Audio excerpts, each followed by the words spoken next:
السلام عليكم، يا هلا فيكم بفيديو جديد. فيديو اليوم حلب الكيك والكريمة بارد ولذيذ. اشتركوا بالقناة، لايك وشير للفيديو ويلا نبدأ.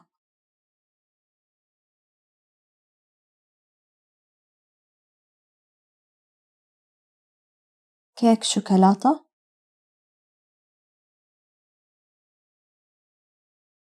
نحط عليهم حليب مذوبين فيه قهوة سريعة الذوبان، قشطة، نصف كوب حليب سائل بارد، 3 حبات جبنة كريمي، ربع كوب حليب مكثف محلى أو حسب الرغبة أو سكر، ملعقة كاكاو بودرة، ملعقة صغيرة قهوة سريعة الذوبان اختياري، ظرفين كريمة خفق بودرة، نخلطهم، نحط نص الكريمة على الكيك،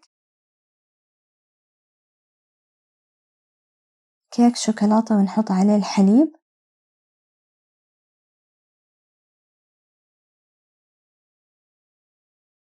ونحط الكريمة،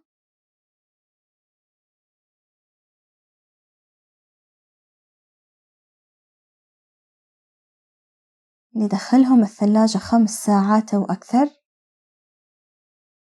وبس، هذا فيديو اليوم. اشتركوا بالقناة وفعلوا الجرس عشان يوصلكم كل جديد. لايك وشير للفيديو. مع السلامة.